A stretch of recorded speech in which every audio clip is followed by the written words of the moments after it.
Good evening to all. हम Jharkhand special की class में मिनरल के बारे में यानी खनिज के बारे में पढ़ रहे थे। ये आज की तीसरी क्लास है। हमने पिछले क्लास में मिनरल्स के बारे में पढ़ा। आज हम खनिज ऊर्जा संसाधन के बारे में पढ़ेंगे, मतलब वैसे खनिज जो ऊर्जा के उत्पादन में प्रयोग किए जाते के बारे में। आज हम जानते हैं कि वर्तमान में समय में ऊर्जा की ज़रूरत बहुत ज़्यादा बढ़ गई।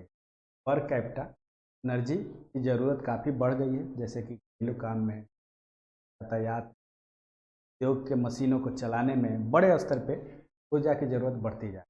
तब जितना ही आर्थिक क्रियाकलाप बढ़ता जाएगा, इसी से जुड़ा हो देखते हैं कृषि जल से लेकर बहुत सारी चीज़ों के लिए ऊर्जा की ज़रूरत पड़ती है। जल का पानी देने के लिए अगर पंपिंग सेट चलाना है, ठीक है।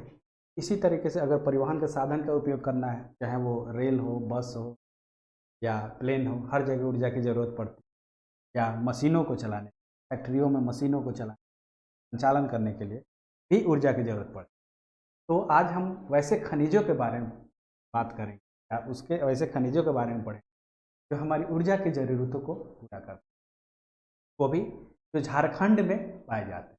तो झारखंड के संदर्भ में जो ऊर्जा संसाधन के रूप में हम दो ऊर्जा के महत्वपूर्ण खनिजों की बात करेंगे। इसमें पहला है कोयला और दूसरा है यूरेनियम।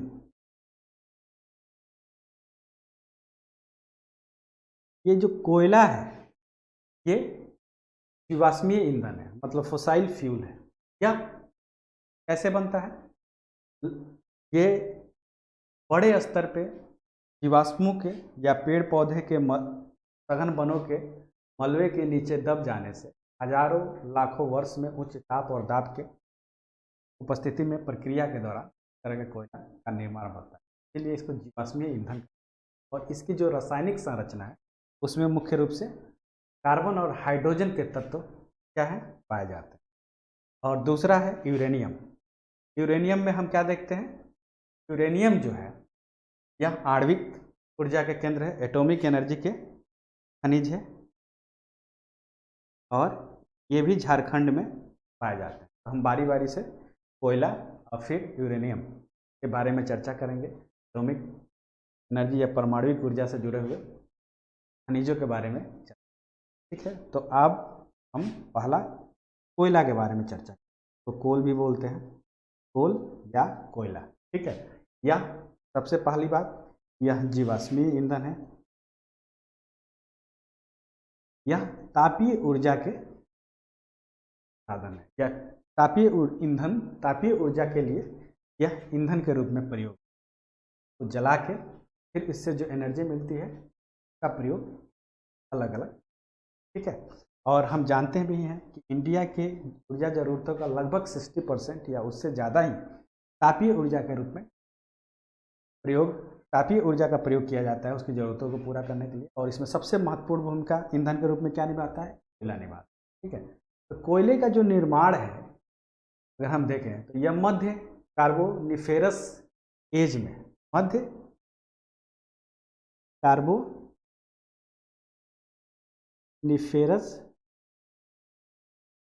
काल में या एज में, ठीक है, भूगर्भिक हलचल हुआ जिससे बहुत सारे सघन वन या डेंस फॉरेस्ट मलबे में दब गए। बहुत सारे हलचल से बहुत सारे डेंस वन या सघन वन, डेंस फॉरेस्ट या सघन वन मलबे में दब गए और उसके अवसादीकरण के पश्चात इसका निर्माण हुआ हजारों लाखों सालों के दबे होने। और यह एक उच्च ताप और उच्च दाब पे इस तरह के कोयले का निर्माण संभव। और कोयले की जो गुणवत्ता है वो दो चीज़ों पे सबसे ज़्यादा निर्भर करती है, एक ताप पे और दूसरा दाब पे। ताप व दाब पे कोयले की गुणवत्ता यानी टेम्परेचर और प्रेशर पे कोयले की गुणवत्ता सबसे ज़्यादा प्रभावित होती है, या कोयले की गुणवत्ता पे सबसे ज़्यादा प्रभाव ताप और दाब का पड़ता है। इस तरीके से हम ये देख पा रहे हैं कि जीवाश्मीय ईंधन है। जीवाश्मीय ईंधन क्यों है? क्योंकि इसके निर्माण की प्रक्रिया आप देख पा रहे हैं इसीलिए इसको जीवाश्म ईंधन कहा जाता है। इसकी जो क्वालिटी है वो किस चीज़ से डिसाइड होती है? वो ताप और दाब से सबसे ज़्यादा इसका प्रभाव पड़ता है। अगर हम झारखंड में कोयले के खनन का काम देखें तो यह 18वीं और 19वीं सेंचुरी में देखने को मिलता है। ठीक है, सबसे पहले अगर भारत में कोयले का खनन कहीं हुआ तो वो 1774 ईस्वी में रानीगंज। ये रानीगंज कहाँ पड़ता है आप लोगों को पता ही होगा। आप लोग अगर झारखंड से हैं तो आपको पता है ये वेस्ट बंगाल में पड़ता है। धनबाद से लगभग 2 घंटे का रास्ता है, यानी धनबाद वाले रूट, धनबाद और हावड़ा वाले रूट पे ये रानीगंज। ठीक है, और यहाँ 1974 में पहली बार भारत में कहीं से कोयले का उत्खनन हुआ, कोयले का खनन हुआ, माइनिंग हुआ। तो वो के बाद झारखंड के झरिया में कोयले का उत्खनन शुरू हुआ। सबसे पहले झारखंड में कहाँ कोयले का खनन शुरू हुआ? झरिया में। ठीक है, तो ये हमें छोटी छोटी बातें हैं याद रखनी है, क्योंकि फैक्ट यूपीएससी में फैक्ट भी अच्छे खासे पूछे जाते हैं। आपको ये फैक्ट भी याद रखना है, ध्यान रखना है, कहीं कोई गलती ना हो जाए। फिर दूसरा चीज़ कि यह जो कोयला है इसके बारे में मैंने पिछले 2 क्लास में भी बताया था। गोंडवाना क्रम के जो चट्टान है, जब मैं 3 तरह के चट्टानों की चर्चा कर रहा था जो झारखंड में पाए जाते हैं, गोंडवाना था, आर्कियन था और धारवाड़ क्रम की चट्टान, तो मैंने बताया था कि गोंडवाना क्रम के जो चट्टान है या गोंडवाना काल का जो चट्टान है, उसमें काल के चट्टान में ही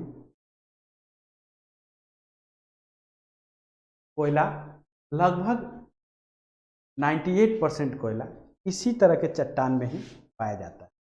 98% जो कोयला है वो गोंडवाना क्रम के चट्टान में ही भारत में पाया, और शेष जो है, शेष लगभग 2% वो टर्शियरी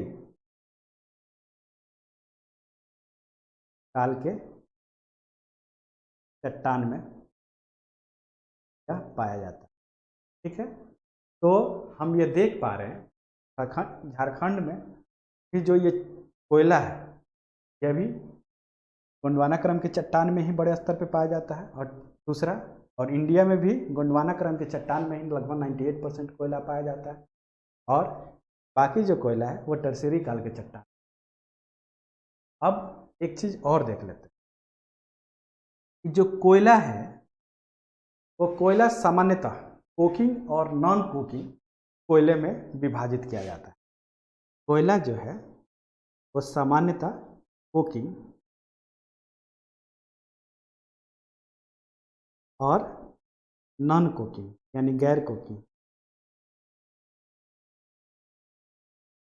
कोयले में विभाजित किया जाता है। ठीक है, कोकिंग कोयले का प्रयोग कोयले के या अगर ऊष्मा उत्पादन की दृष्टि से देखें तो सबसे ज़्यादा इसी से है, और इसीलिए इसको धातु कर्म उद्योग में या मेटलर्जिक इंडस्ट्री में, धातु कर्म उद्योग में या मेटलर्जिक उद्योग में इसका प्रयोग किया जाता है। क्यों? क्योंकि यह प्रति टन बहुत ज़्यादा ऊष्मा या ऊर्जा का उत्पादन करता है। वहीं दूसरी तरफ यह धातु कर्म के अलावा अन्य सारे जगह इसका प्रयोग। ठीक है, इसीलिए हम इसको 2 पार्ट में, कोकिंग कोयले क्वालिटी वाइज उच्च दक्षता का होता है, गुणवत्ता के आधार पर उच्च उष्मा दहन वाला कोयला होता है जो प्रति टन या प्रति इकाई बहुत ज़्यादा उष्मा उत्पादित करता है। इसीलिए, और धातु मेटलर्जिक इंडस्ट्री में बहुत ज़्यादा एनर्जी की उष्मा की जरूरत होती है, इसीलिए इसका प्रयोग कोकिंग कोयले का किया, जबकि बाकी जगह गैर कोकिंग कोयले का प्रयोग किया जाता है। अगर कोयले की गुणवत्ता के आधार पर हम कोयले को देखें, निर्धारण करें, तो हमें कोयले के 4 प्रकार देखने को मिलते हैं। पहला कोयला है, अगर कोयले के प्रकार, तो पहला कोयला है एंथ्रेसाइट। एंथ्रेसाइट, देखिए। दूसरा कोयला है बिटुमिनस, और तीसरा कोयला है लिग्नाइट, और चौथा कोयला है पीट। ये कोयले के प्रकार हैं। और इसका वर्गीकरण किस आधार पर किया गया है? इसके गुणवत्ता के आधार, यानी जिसमें जितना ज़्यादा कार्बन की मात्रा होगी वो उतना ही बेहतर कोयला होगा, उतना ही उच्च कोटि का कोयला होगा, यानी प्रति इकाई उससे ऊष्मा जो मिलेगी, उससे जो एनर्जी मिलेगा वो उच्च होगा। इसी में हम क्या देखते हैं कि एंथ्रेसाइट में लगभग 80 से 90% कार्बन की मात्रा पाई जाती है। 80 से 90% कार्बन की मात्रा पाई जाती है, तो यह उच्च क्वालिटी का। फिर बिटुमिनस को देखें तो यह लगभग 55 से 80% कोयले की मात्रा पाई जाती है, ठीक है, सॉरी कार्बन की मात्रा पाई जाती है। और लिग्नाइट में 40 से 55% कार्बन की मात्रा पाई जाती है, और पीट में 40% से कम कार्बन की मात्रा पाई जाती है। इस आधार पर कोयले को चार प्रकार निर्धारित किए गए हैं, और इन निर्धारण का आधार क्या है? कार्बन की मात्रा। जिसमें जितना ज़्यादा कार्बन होगा उतना ही उच्च क्वालिटी का। अगर हम एंथ्रेसाइट को देखें, एंथ्रेसाइट जो कोयला है ये भारत में बहुत ज़्यादा नहीं मिलता। हाँ, जम्मू कश्मीर में बहुत कम मात्रा में यह पाया जाता है। कहाँ? जम्मू कश्मीर में कम मात्रा में पाया जाता है, ठीक है। यह भारत में बहुत कम मिलता है। हाँ, भारत में जो सबसे ज़्यादा कोयला मिलता है वो है बिटुमिनस और लिग्नाइट। ये भारत में ज़्यादा मिलता है, ज़्यादा पाया जाता है, ठीक है। ये सबसे ज़्यादा भारत में पाया जाता है। अगर लिग्नाइट कोयले की बात करें, इस कोयले की हम क्या देखते हैं? इस कोयले का निर्माण टर्शियरी काल में हुआ था। दूसरा, लिग्नाइट कोयले में सल्फर की मात्रा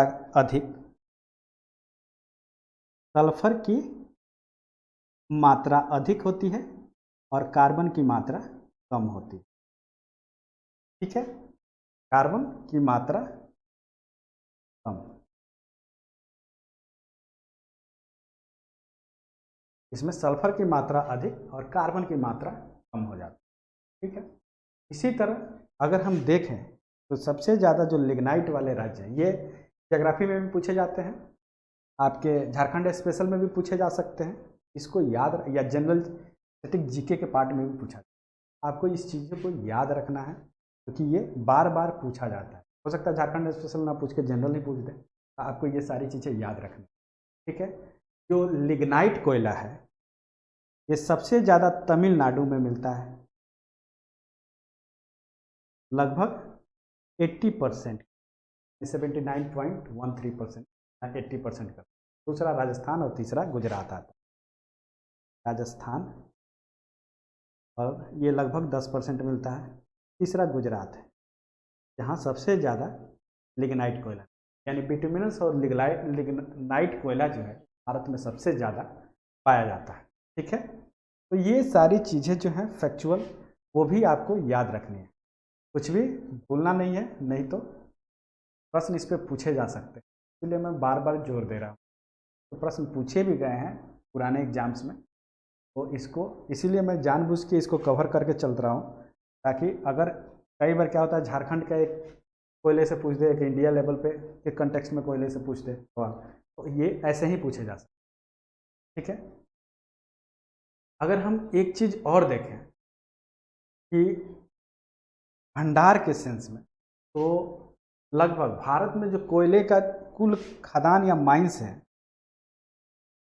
वो लगभग 476 के आसपास, जिसमें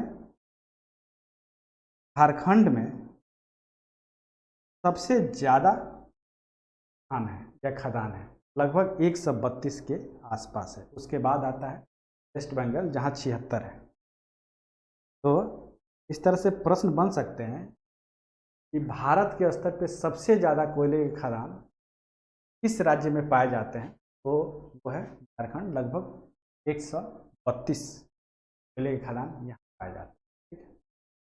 फिर हम क्या देखते हैं कि जैसे मैंने आपको अभी बताया भी, कोकिंग कोयला जो है की मांग सबसे ज़्यादा है। क्यों? क्योंकि ये प्रति यूनिट सबसे ज़्यादा ऊष्मा या ऊर्जा देती है। इसलिए इसका उपयोग कोकिंग कोयले का इस्पात उद्योग में होता है या मेटलर्जिकल इस्पात उद्योग में होता है या मेटलर्जिकल इंडस्ट्री में होता है। ठीक है। और गैर कोकिंग कोयले की गुणवत्ता बढ़ाने के लिए, क्योंकि इसकी मांग बहुत ज़्यादा होती है, कोशिश की जाती है कि गैर कोकिंग कोयले की क्वालिटी को भी इतना अच्छा से बढ़ाया जाए कि कई ये कोकिंग कोयले के डिमांड को भी पूरा कर सके। तो क्या किया जाता है, कई बार खदानों के निकट कोयला धोवनशालाएं या कोल वासरी लगाई जाती है।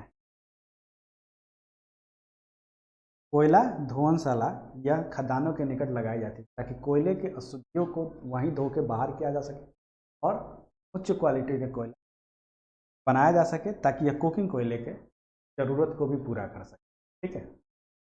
इस तरीके से हम इसको देख सकते हैं। और हम दो तीन अगर कोल वासरीज का ध्यान दें, हम एक चीज़ देख सकते हैं कि झारखंड में सुदाम डी या मोनी डी, ये सब प्रमुख कोल वासरीज हैं। खैर इसको पूछा नहीं जाएगा, लेकिन मैं जानबूझ के इसका मेंशन कर दिया। अगर आप लिखना चाहें तो लिख लें कि इस प्रश्न बन सकते हैं। अब आते हैं झारखंड में कोयले की चर्चा करते हैं। झारखंड में कोयले की उपस्थिति और उसके प्रयोग को देख लेते हैं।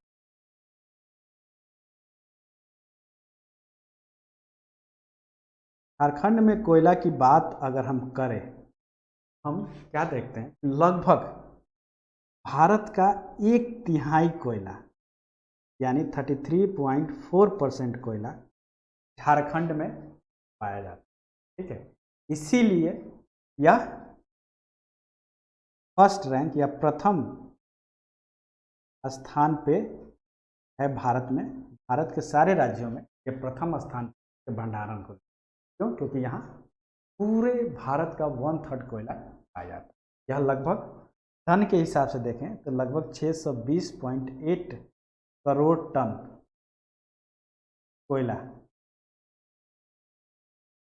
कोयला यहाँ पाया जाता है। यह भंडार का अनुमान है। ठीक है। यह हम जान ही गए कि यह गोंडवाना क्रम की चट्टानों में सबसे ज़्यादा कोयला पाया जाता है, वो चाहे इंडिया के स्तर पे हो या झारखंड के स्तर पे। और जो उत्तम श्रेणी का कोकिंग कोयला है वो भी झारखंड में बड़े स्तर पे पाया जाता है। ये भी आप लगभग 90% जो कोकिंग कोयला है, 90% जो उच्च क्वालिटी का कोकिंग कोयला है, वो भी झारखंड में ही पाया जाता है। मतलब क्या है कि पूरे ऑल ओवर इंडिया का 90% कोकिंग कोयला उच्च क्वालिटी का वो झारखंड से ही में ही ये पाया जाता है। यानी इंडिया के में जहाँ जहाँ उच्च क्वालिटी का कोकिंग कोयले की ज़रूरत है तो झारखंड ही उसको ज़रूरत को पूरा करता है। तो झारखंड एक तो यहाँ 1/3 कोयला पाया जाता है, दूसरा लगभग 33.54%, और यह भंडारण के क्षेत्र में प्रथम स्थान पर राज्यों के अंतर के बीच आता है। और यहाँ कुकिंग कोयला भी लगभग 90%। अगर हम कोयले के उत्पादन और भंडारण की दृष्टि से देखें, उत्पादन एवं भंडारण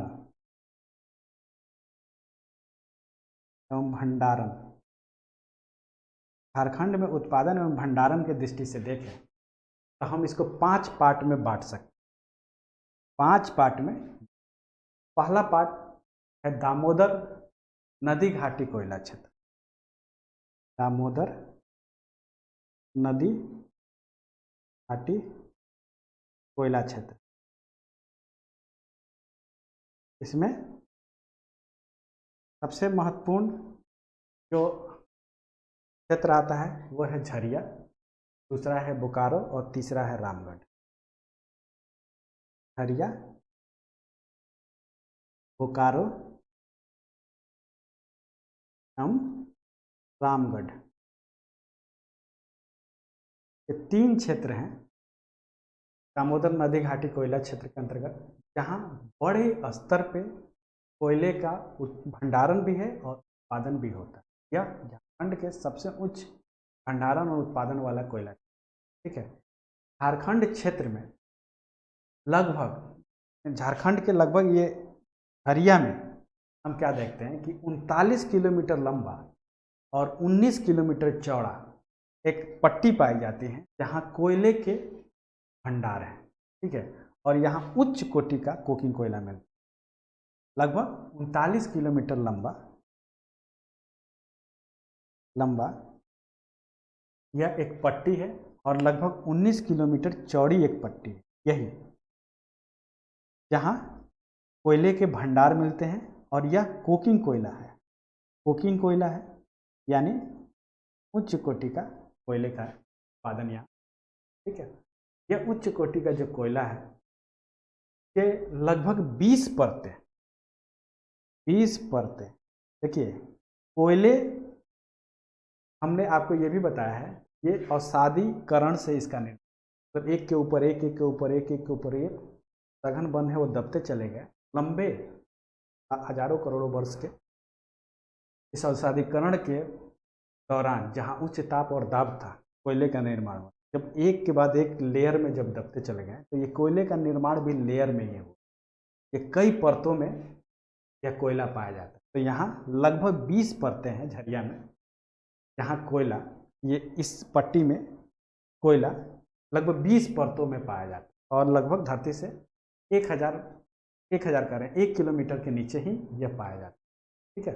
तो अगर हम इस क्षेत्र को देखें तो एक तो यह 20 परतों में पाया जाता है, दूसरा ये इतने बड़े क्षेत्र में फैला हुआ है, लगभग 39 किलोमीटर लंबा और 19 किलोमीटर चौड़ा। तो तीसरा ये उच्च क्वालिटी का कोकिंग कोयले यहाँ बड़े स्तर। अब आता है बोकारो। अगर हम बोकारो को देखें तो ये 2 पार्ट में बटा हुआ, ठीक है, लेकिन संयुक्त रूप से यह जो एरिया है वो लगभग 374 किलोमीटर स्क्वायर का एरिया है ये पूरा, ठीक है। जिसमें यहाँ भी एक 64 किलोमीटर लंबी और 64 किलोमीटर लंबी और लगभग 11 किलोमीटर चौड़ी एक पट्टी है। इस पट्टी में ही यह कोयला पाया जाता है और इसमें भी, यहाँ भी 29 परतें हैं। कितना? लगभग 29 लेयर हैं कोयले का, ठीक है। और अगर इसके 2 पार्ट में जो बांटा गया, पूर्वी पार्ट और पश्चिमी पार्ट, तो पूर्वी पार्ट में यह 29 परतों में यह कोयला है और पश्चिमी पार्ट में लगभग 10 परतों में। जो पश्चिमी पार्ट है वहाँ 10 लेयर में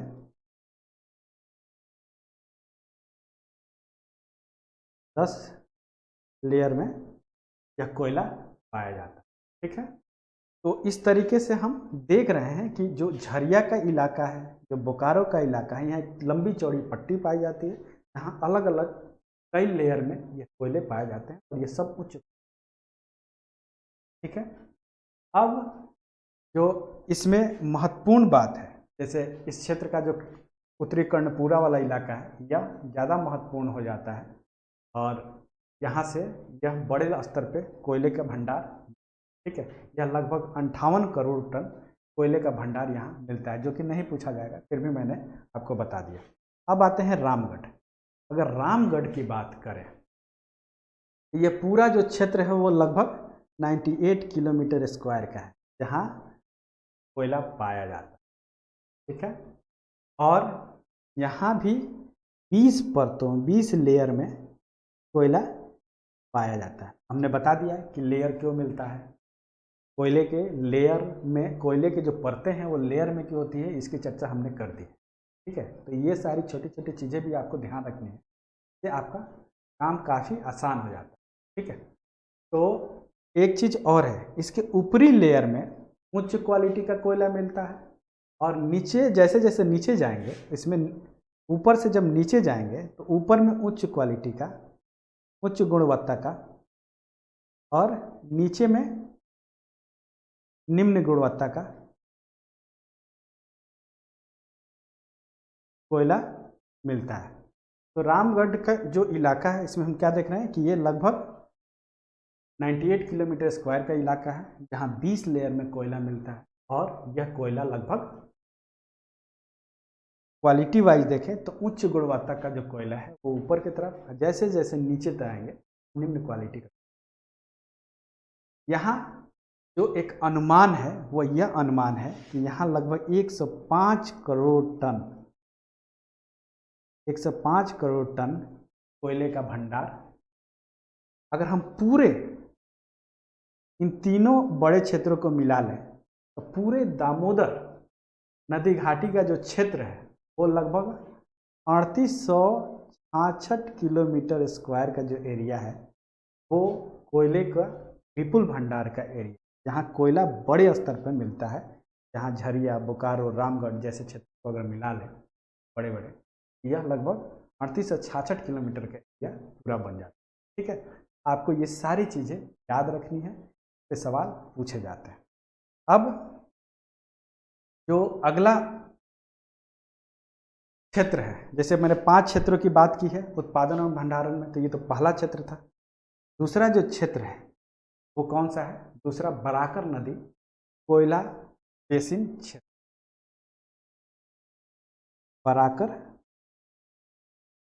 बराकर वहाँ की एक फेमस नदी है, आप लोग को नदी वाले पार्ट में पढ़ा होगा। बराकर नदी बेसिन कोयला क्षेत्र।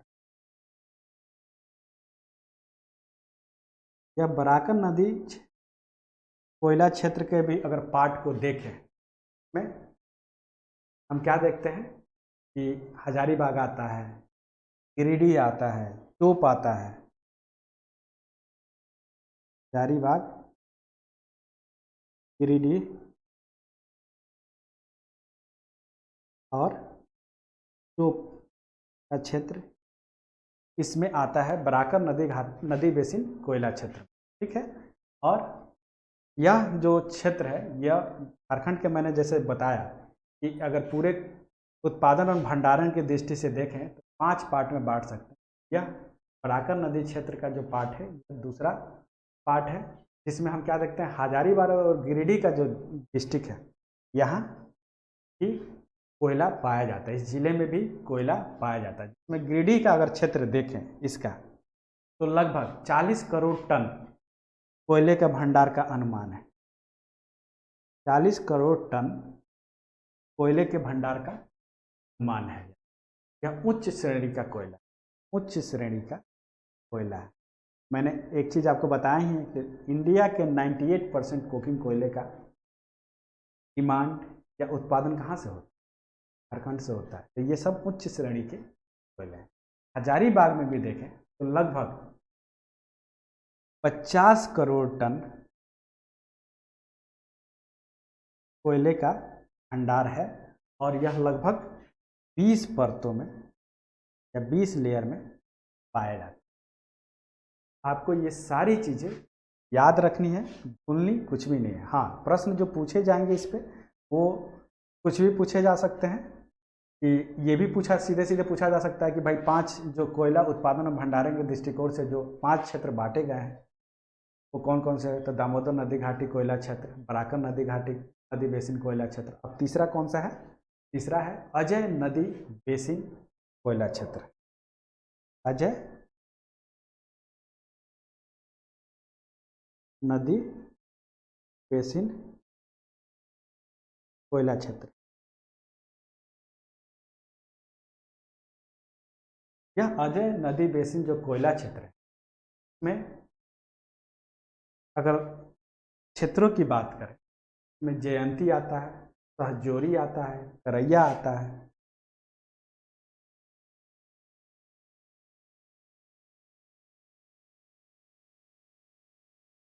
और करैया आता है। ठीक है, ये आपको याद रखना है। ये भी पूछा जा सकता है कि अजय नदी बेसिन कोयला क्षेत्र में कौन कौन से क्षेत्र आते हैं इसमें, या कौन सा क्षेत्र नहीं आता है, तो 3 ये नाम दे देगा। एक हो सकता है कि गिरिडीह दे दे या चोप दे दे, उसमें से आपको सेलेक्ट करना है।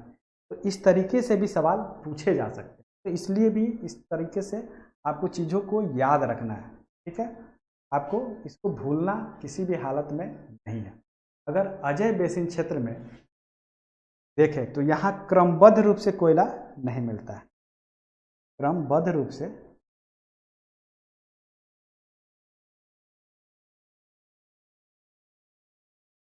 क्रमबद्ध रूप से कोयला नहीं मिलता, मतलब सिलसिलेवार ढंग से एक साथ कोयला नहीं मिलता। और यहाँ लगभग 40 करोड़ टन कोयले का भंडार है।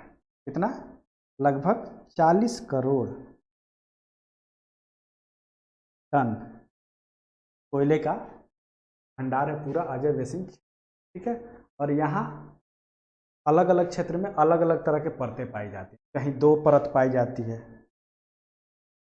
कहीं 3 परत भी पाई जाती है, कहीं 5 परत भी पाई जाती है, मतलब इसमें भी क्रमबद्धता नहीं है।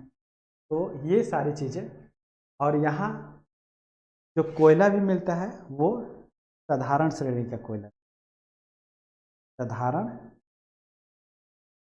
श्रेणी का कोयला, ठीक है। तो ये आपको याद रखना, साधारण श्रेणी का कोयला यहाँ। फिर जो अगला नदी बेसिन है वो है राजमहल पहाड़ी क्षेत्र। राजमहल पहाड़ी क्षेत्र जो यहाँ की पचवारा, खपरबिटा, तिलवारी आदि क्षेत्र पाए जाते हैं। राजमहल कोयला क्षेत्र।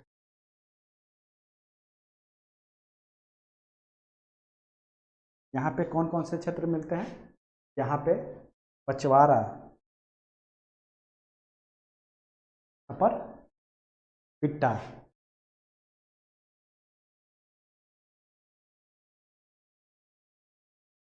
छपवारा, पचवारा, छपरबिट्टा और जीलावारी क्षेत्र है जहाँ पे कोयले के भंडार मिलते हैं। तो ये हमको याद रखना है, भूलना नहीं है कि 5 तरह का, 5 क्षेत्रों में इसका विभाजन किया गया है, ठीक है। अगर हम राजमहल पहाड़ी क्षेत्र का में भी देखें तो यहाँ विस्तृत रूप से कोयले के भंडार मिलते हैं, और यह लगभग क्षेत्रफल इसका कितना है? 520 किलोमीटर स्क्वायर का जो क्षेत्रफल है राजमहल कोयला क्षेत्र, यहाँ विस्तृत रूप से, और इसका जो विस्तार है वो उत्तर से दक्षिण की तरफ है, मतलब यह ऊपर से नीचे की तरफ, उत्तर से दक्षिण की तरफ का विस्तार देखा गया है।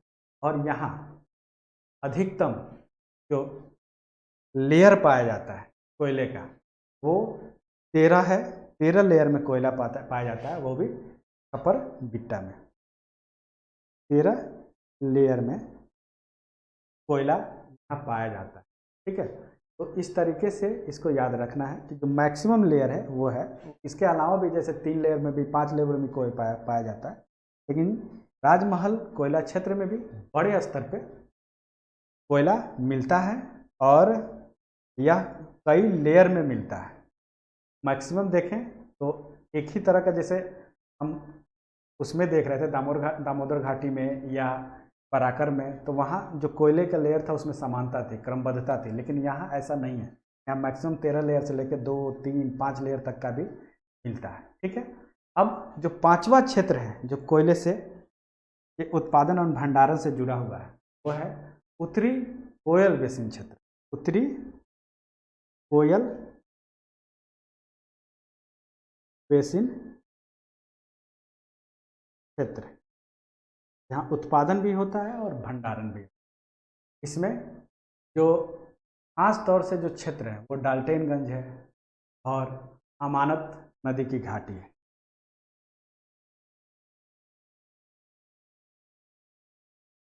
और अमानत नदी की घाटी है, ये आपको याद रखना। इस तरह से भी प्रश्न पूछे जा सकते हैं कि उत्तरी कोयल क्षेत्र का जो कौन सा क्षेत्र है जहाँ कोयला मिलता है, तो 2 ऑप्शन दे देगा, डाल्टनगंज और अमानत नदी क्षेत्र, नदी घाटी के क्षेत्र। फिर पूछ देगा पहला सही है, दूसरा सही है, पहला दूसरा दोनों सही है, न पहला सही है न दूसरा सही। इस तरह से भी प्रश्न बनते हैं। इसमें थोड़ा सा भी कन्फ्यूजन होगा, आपके गलत हो जाए। तो ये सारी चीज़ों को आपको याद रखना, ठीक है। उत्तरी कोयल जो बेसिन का क्षेत्र है यह लगभग 612 किलोमीटर स्क्वायर में फैला हुआ है, ठीक है, जहाँ कोयले का भंडार, और यह लगभग 250 करोड़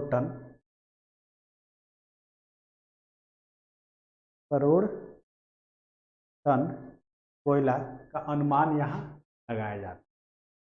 पलामू का जो जिला है उसके के दक्षिण भाग में प्रमुख कोयला क्षेत्र है, जैसे औरंगा, कुटार, डाल्टेनगंज, ये पलामू डिस्ट्रिक्ट में ही ये डाल्टेनगंज, ठीक है, इसके अलावा हुलार, ठीक है, ये सारे क्षेत्र, कुटार सॉरी औरंगा,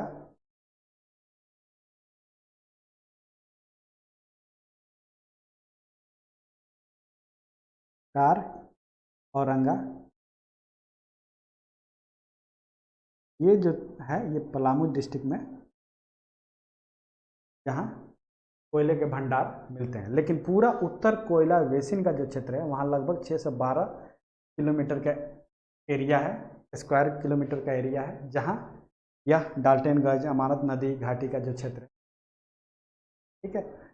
और इसमें एक खास बात है कि यहाँ कोयले के जो परत हैं वो 20-22 इस तरह के परत नहीं है, लगभग 2 से 3 परत में ही यहाँ कोयले के क्षेत्र मिलते हैं, ठीक है। और डाल्टेनगंज में देखें तो लगभग 18 करोड़ टन कोयला का एक अनुमान लगाया गया, ठीक है। और कठौतिया, रजहरा, यह प्रमुख कोयला की खाने हैं जो यहाँ पे हैं। कठौतिया, रजहरा जो है ये प्रमुख खान है जो कि डाल्टेनगंज में पाया जाता है, ठीक है। इस तरीके से हमने 5 क्षेत्र ऐसे देखे जहाँ बड़े स्तर पे कोयले के भंडारण भी है और उत्पादन भी। इससे ये बात स्पष्ट हो जाती है कि झारखंड में जो कोयला है वो प्रचुर मात्रा में हाँ उसका भंडार है, ठीक है। और यहाँ उच्च स्तर पे कोकिंग कोयले का उत्पादन भी होता है, अर्ध कोकिंग कोयले का उत्पादन भी होता है और गैर कोकिंग कोयले। मतलब क्या है कि उच्च श्रेणी का, मध्यम श्रेणी का और निम्न श्रेणी, तीनों तरह के कोयले यहाँ पर्याप्त बहुत अधिक मात्रा में उत्पादन किया जाता है। जो उच्च श्रेणी का कोकिंग कोयला है वो भारत के लगभग 98% कोयले का आपूर्ति झारखंड के द्वारा। हमने ऊर्जा के लिए जो सबसे महत्वपूर्ण जीवाश्मीय ईंधन का स्रोत है कोयला, तो झारखंड में बड़े स्तर पर पाया जाता है यहाँ की। अब आते हैं जिसकी चर्चा हमें जरूरी है करना, वो है यूरेनियम।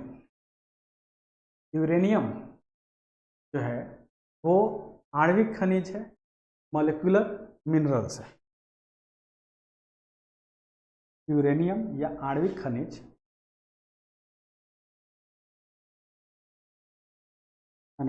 या मॉलिक्यूलर मिनरल्स है, ठीक है। इसमें आणविक खनिज में क्या क्या आता है? यूरेनियम आता है, थोरियम आता है, यूरेनियम आता है, थोरियम आता है, लिथियम आता है,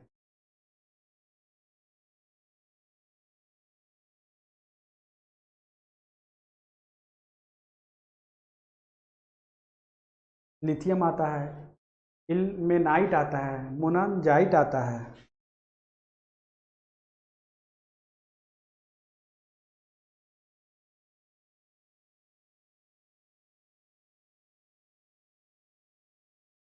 ठीक है। और मोनाजाइट,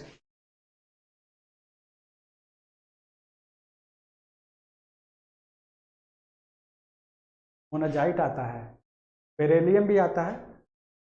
ये सब आणविक खनिज हैं, ठीक है, मोलिकुलर मिनरल्स है, जिससे कि हमें एटॉमिक एनर्जी या परमाणु ऊर्जा प्राप्त होती है।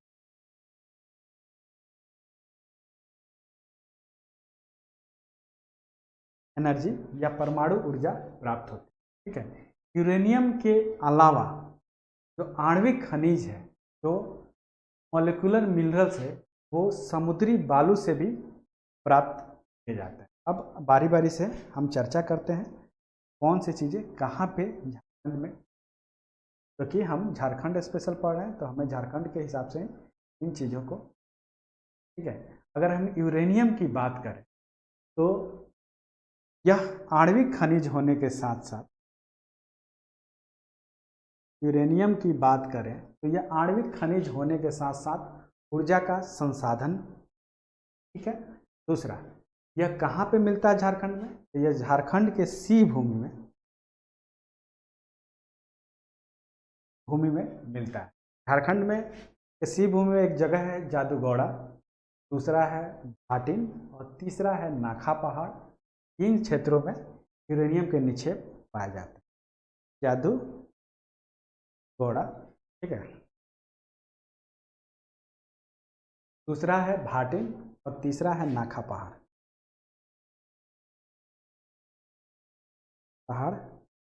और तीसरा है, ठीक है। ये स्थानों पे यूरेनियम के बड़े स्तर पर निक्षेप पाए जाते हैं जो झारखंड के, ठीक है। यूरेनियम कमीशन ऑफ इंडिया के द्वारा देख रेख की जाती है और जादूगोड़ा से यूरेनियम के खानों में खनन किया जाता है। इसके द्वारा uranium corporation of India, UCI, अगर यू को देखें तो ये यूरेनियम कॉरपोरेशन ऑफ इंडिया यानी UCI के देख रेख में ही जादूगोड़ा से यूरेनियम की खानों का खनन किया जाता है। ये चीज़ आपको याद रखना है कि इस पे प्रश्न पूछे जा सकते हैं, ठीक है। अगर हम थोरियम की बात करें तो थोरियम जो है यह भी परमाणु ऊर्जा के विकास में यूरेनियम के बाद थोरियम का ही महत्वपूर्ण स्थान आता है भारत में, ठीक है। थोरियम भी परमाणु एनर्जी के लिए जरूरी है, एटॉमिक मॉलिक्यूलर है, और इसके जो निक्षेप हैं वो मोनोजाइट बालू में पाए जाते हैं। इसके जो निक्षेप है वो कहाँ पाए जाते हैं? मोनोजाइट बालू में पाए जाते हैं, ठीक है। तो हम इसको भी देख सकते हैं, यह झारखंड का जो हजारीबाग का जिला है, ठीक है, वहाँ यह थोरियम के निक्षेप पाए जाते हैं। झारखंड का जो हजारीबाग डिस्ट्रिक्ट है, अगर यूरेनियम पूछा तो पश्चिमी सी भूमि का इलाका मैंने आपको बता ही दिया, जादूगोड़ा, नाखा पहाड़ और भाटिन। अगर थोरियम की बात करें तो जादूगोड़ा नहीं लिखना है, क्या हो सकता है कि चकमा देने के लिए इस तरह का प्रश्न पूछ दे, आप सोचें यूरेनियम का पूछ दिया थोरियम। तो यह हजारीबाग डिस्ट्रिक्ट में थोरियम के निक्षेप पाए जाते हैं। हजारीबाग डिस्ट्रिक्ट का एक जगह है पनरा, बराबर और परसाबाद।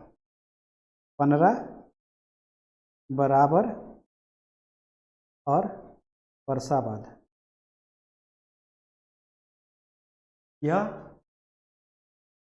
यहीं पे थोरियम के निक्षेप मिलते हैं। आपको ये भी याद रखना है क्योंकि ये आणविक ऊर्जा के खनिज हैं और यह झारखंड में पाए। तीसरा है इल्मेनाइट।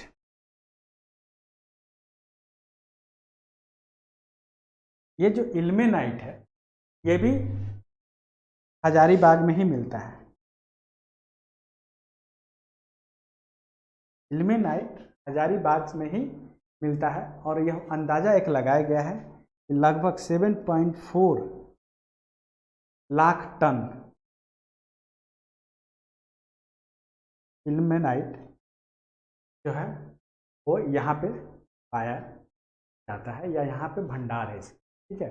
इल्मेनाइट जो है ये जो अभ्रक प्रधान पेग्माटाइट चट्टान होता है, इसी के जो रंध्र होते हैं या बड़े बड़े समूह होते हैं उसी में पाया जाता है, ठीक है। यह अभ्रक प्रधान,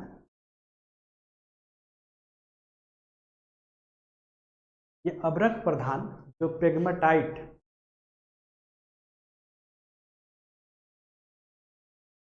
चट्टान है, इसी के रंध्रों में या पोरस में या के बड़े बड़े समूहों में पाए जाते हैं। इसी से टाइटेनियम धातु प्राप्त की जाती है, ठीक है। इसी से टाइटेनियम धातु भी प्राप्त की जाती है और इसका प्रयोग जो है आणविक शक्ति चालित पनडुब्बी के निर्माण में किया जाता है। ठीक है, आणविक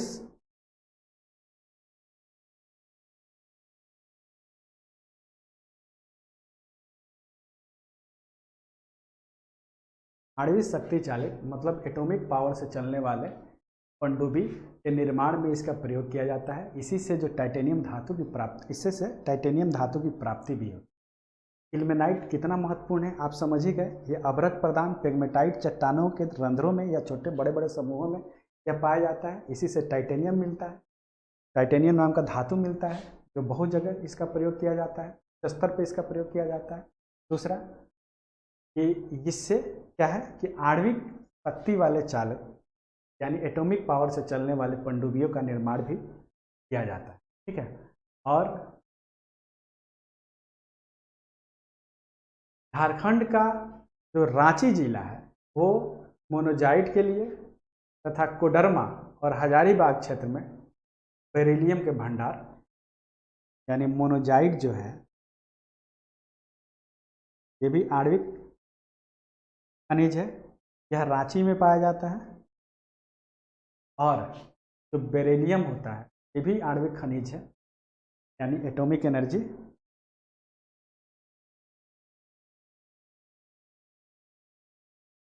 ये भी कोडरमा और हजारीबाग के क्षेत्र में पाया जाता है, हजारीबाग के क्षेत्र में पाया जाता है।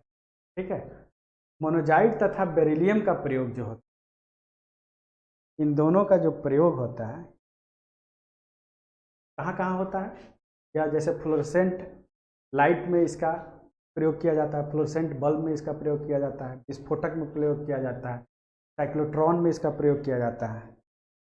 ठीक है, तो ये आपको याद रखना है, विस्फोटक में भी इसका प्रयोग होता है। फिर फ्लोरोसेंट प्रकाश वाले जो बल्ब होते हैं में प्रयोग होता है। फिर साइक्लोट्रॉन में इसका प्रयोग होता है।